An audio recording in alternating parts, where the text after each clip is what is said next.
Assalamualaikum warahmatullahi wabarakatuh. Perkenalkan, nama saya Habibatur Rahmania dari Fakultas Tarbiyah dan Keguruan, jurusan Pendidikan Bahasa Arab. Di sini saya akan menjelaskan mengenai tempat sekarang saya sedang belajar, yaitu di Universitas Islam Negeri Maulana Malik Ibrahim.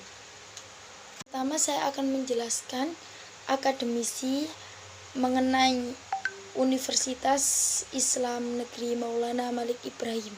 Universitas Maulana Malik Ibrahim memiliki 7 fakultas, diantaranya ialah Fakultas Psikologis, Humaniora, Syariah, Ekonomi, Saintek, dan juga Tarbiyah. Dan dari fakultas ini memiliki banyak sekali jurusan di dalamnya.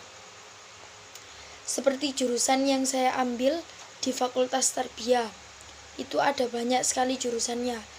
Contohnya yang saya ambil itu adalah jurusan Pendidikan Bahasa Arab. Ada lagi jurusan Pendidikan Bahasa Inggris, Manajemen Pendidikan Islam, Pendidikan PGMI, dan masih banyak lagi. Terdiri atas mata kuliah dasar, agama, bahasa, dan filsafat, sehingga dari ini membedakan mata kuliah per fakultas yang diambilnya. Islam Negeri Maulana Malik Ibrahim sedang di tahap pengakuan internasional dan reputasi internasional. Oleh karena itu, Universitas Islam Maulana Malik Ibrahim sedang memperbanyak event internasional, mahasiswa abroad, program studi nasional, dan lain-lain.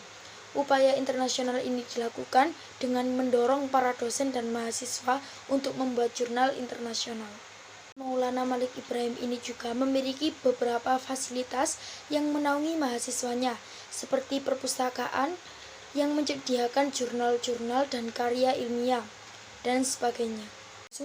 Selama 8 semester dengan 160 sampai 150 SKS, dengan penelitian sebagai pengabdian masyarakat, dengan mata kuliah profesi, dengan KKN dan yudisium, hingga akhirnya wisuda. Universitas Maulana Malik Ibrahim ini dijadikan sebagai pengembangan kepribadian yang merupakan menjadi ciri khas dari universitas ini. Dilakukan juga, mahasiswa diwajibkan untuk research dan mempublish jurnal nasional ataupun internasional sebagai tugas akhir untuk menaikkan predikat kampus. Dimiliki oleh Universitas Islam Negeri Maulana Malik Ibrahim ialah memadukan pengetahuan umum dan agama untuk membentuk karakter melalui Ma'had Al-Jami'ah selama 1 tahun di sana, sehingga para mahasiswa dapat menjadi generasi seperti yang dikatakan oleh Bapak Rektor kemarin, jargonnya yaitu generasi ulul albab.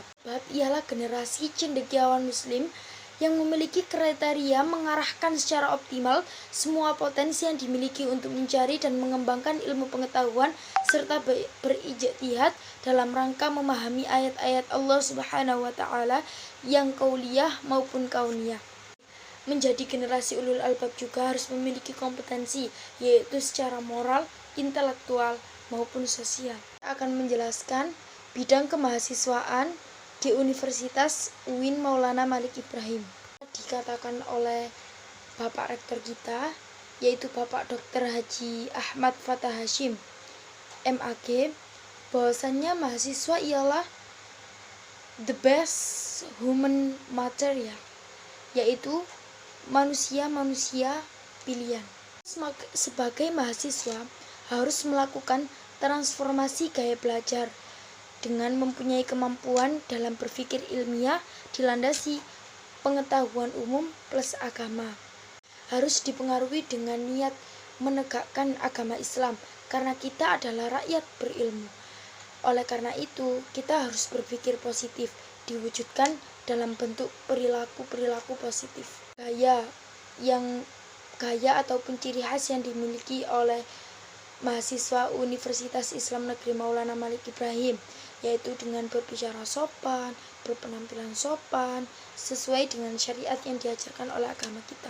Islam Negeri Malang Maulana Malik Ibrahim ini juga mengembangkan bakat-bakat yang dimiliki oleh para mahasiswa yang disebut dengan UKM, unit kegiatan mahasiswa. UKM ini dibagi menjadi 15 UKM. Yang pertama ada UKM Resimen Mahasiswa, yang kedua Simponi SM, yang ketiga ialah UAPM Inovasi, yang keempat ialah Jebret Club, yang kelima ialah PSR PMII, yang keenam ialah Pencak Silat Pagar Nusa, yang ketujuh ialah Kopma B, yang kedelapan ialah Pramuka, yang kesembilan ialah Junior, yang ke-10 ialah Mapala Tursina, yang ke-11 ialah Taekwondo, yang ke-12 ialah LKP2M, yang ke-13 ialah Komus, yang ke-14 ialah Seni Religius, yang ke-15 ialah Teater K2,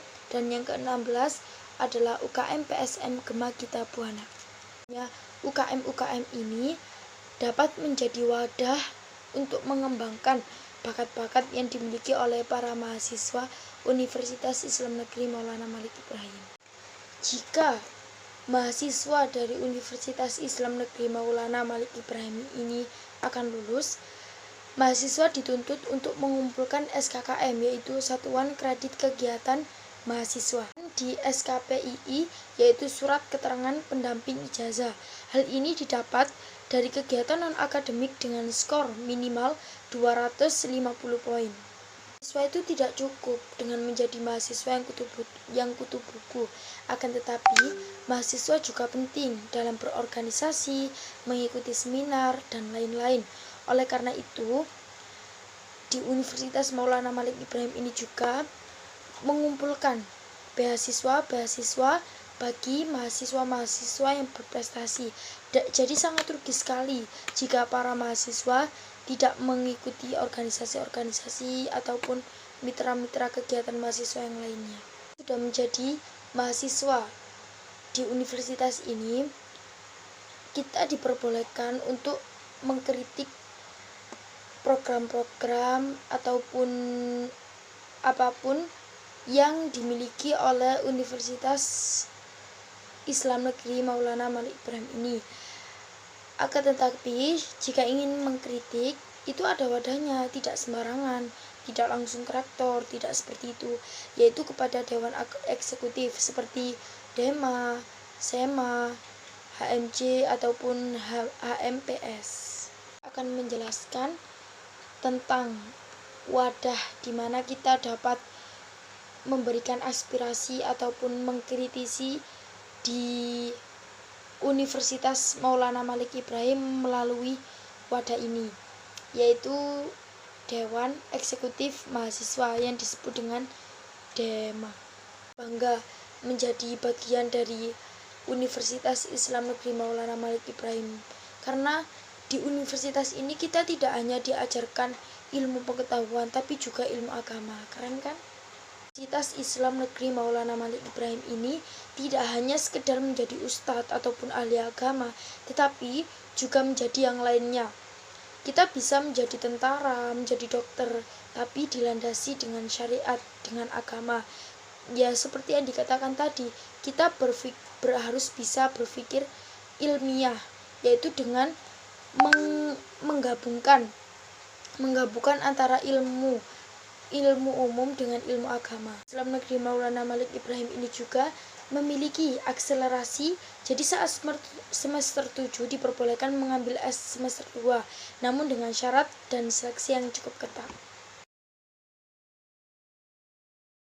Diketuai oleh Mas Farhan Adi Murosadi jurusan Farmasi, wakilnya Ahmad Fawaid jurusan Psikologi. DEMA merupakan organisasi intrakampus atau disebut dengan OMIK yang merupakan lembaga eksekutif mahasiswa di level universitas. Fungsi DEMA ialah sebagai pelaksana program organisasi kemahasiswaan, sebagai lembaga yang mengkoordinasi dan menginstruksikan pelaksanaan kegiatan kemahasiswaan di tingkat universitas. Tugas DEMA melaksanakan program kerja organisasi yang sudah disepakati oleh Senat Mahasiswa, yaitu SEMA, dan juga mengkomunikasikan dan menginformasikan kegiatan mahasiswa di tingkat universitas. lalu melaksanakan koordinasi dan sinkronisasi kegiatan mahasiswa. Selanjutnya, Dewan Eksekutif selanjutnya ialah SEMA, yaitu disebut dengan Senat Mahasiswa. Senat Mahasiswa di Universitas Negeri Maulana Malik Ibrahim ini sekarang diketuai oleh Muhammad Adi Faroni.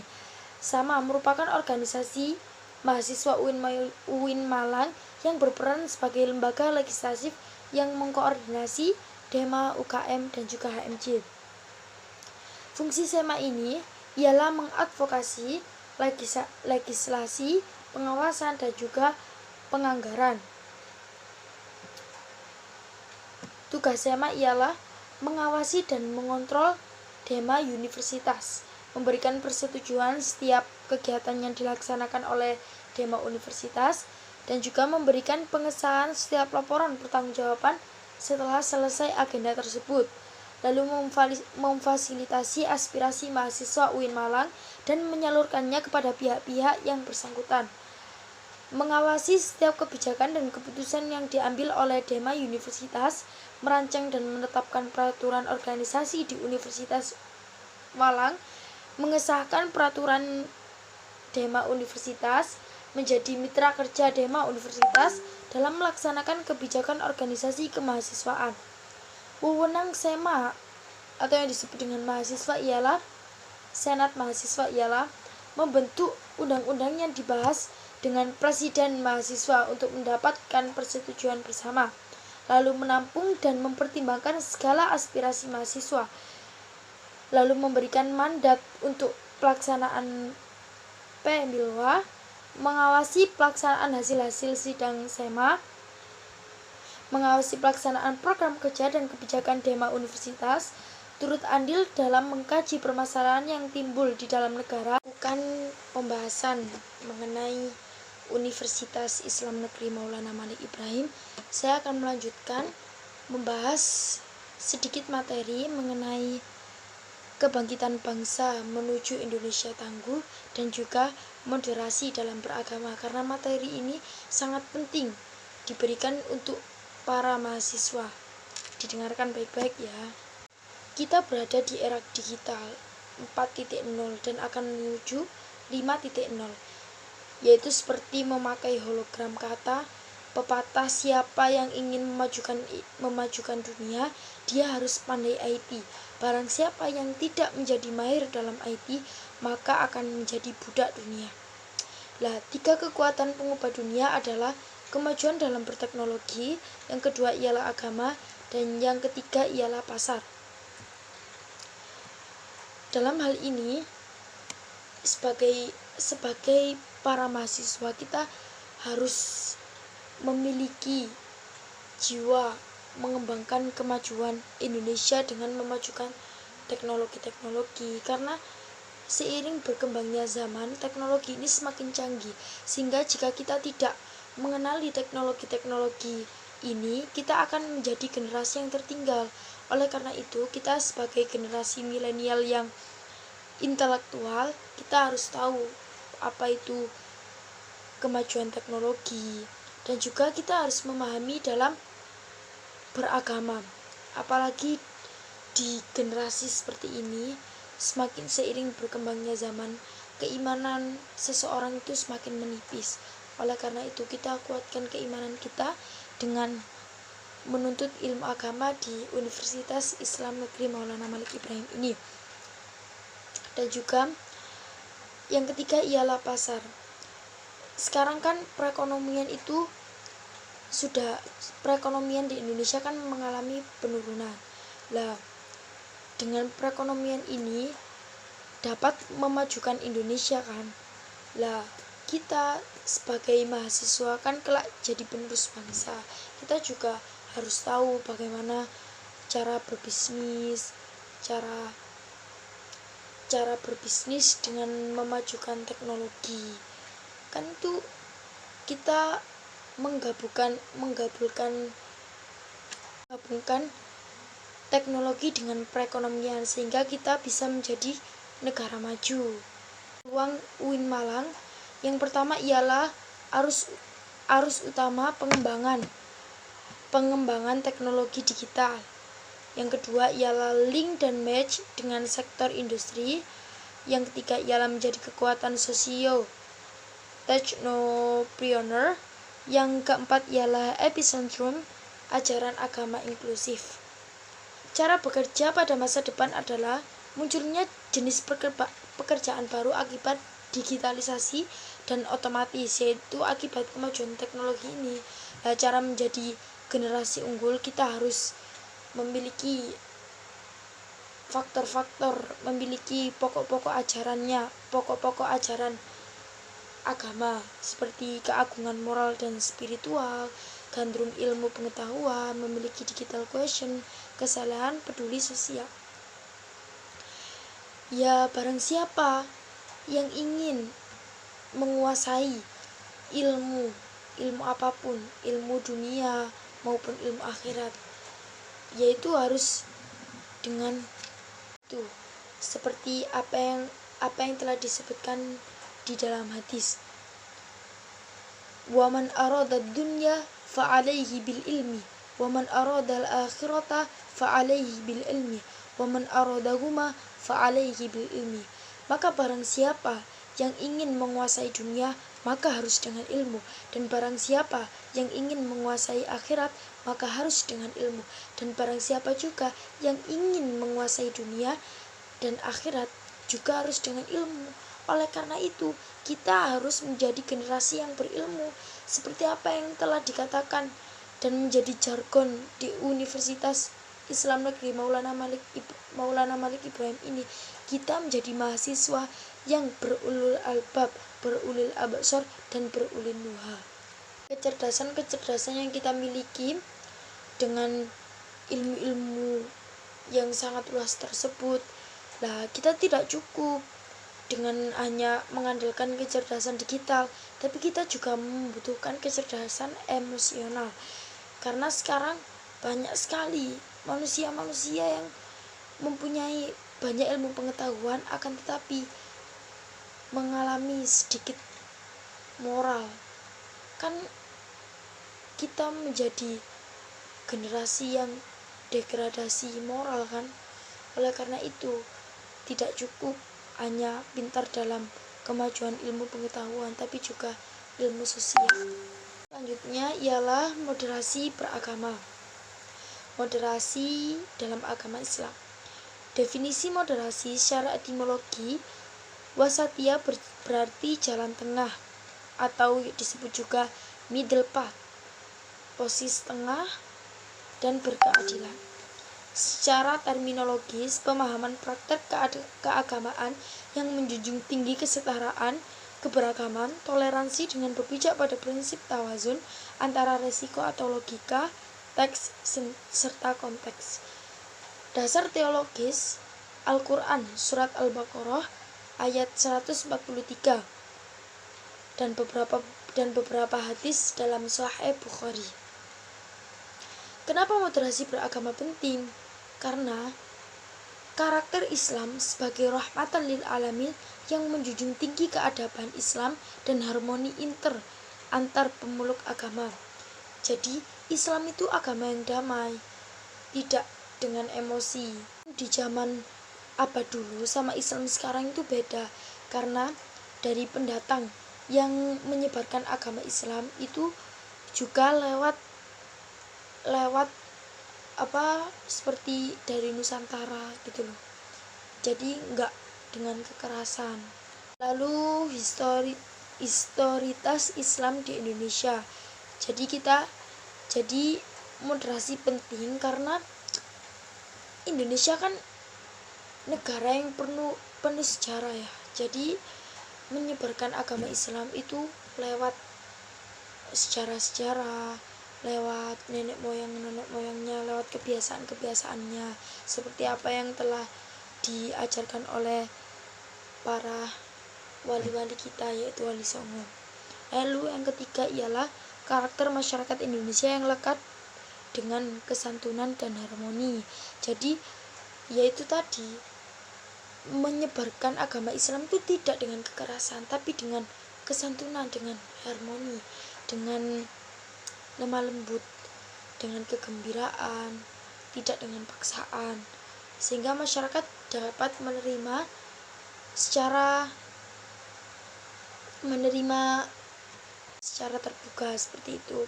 Lalu lanjut yang keempat ialah ideologi bangsa Pancasila dan moto Bhinneka Tunggal Ika.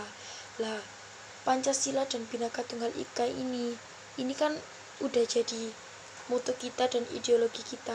Ini dibuat itu tidak asal-asalan, malahan ini juga dibuat dengan banyak istikharah dan dibuatnya juga oleh para pahlawan-pahlawan kita terdahulu, termasuk para wali-wali Allah. Oleh karena itu, ini tidak sembarang ideologi loh ya. Isu politik yang terkait dengan Timur Tengah dan politik global, baik secara langsung atau tidak, dapat mempengaruhi pemahaman dan sikap keberagaman masyarakat Indonesia, serta mengganggu agenda moderasi Islam seperti konflik Palestina dan Israel, aliansi politik Arab dan Amerika, oil, politik despotisme, dan hipokrasi. Peran mahasiswa UIN Malang. Mahasiswa harus memerankan diri sebagai agent of change dalam menguatkan dan mendesimisasi agenda moderasi. Mahasiswa juga harus mengedepankan kepentingan kebangsaan dan keagamaan sesuai dengan prinsip moderasi. Yang ketiga, mahasiswa UIN harus cerdas akademik, religius, dan kebinekaan. Cukup sekian ya yang dapat saya sampaikan. Kurang lebihnya saya mohon maaf. Wabillahi taufiq wal hidayah. Wassalamualaikum warahmatullahi wabarakatuh.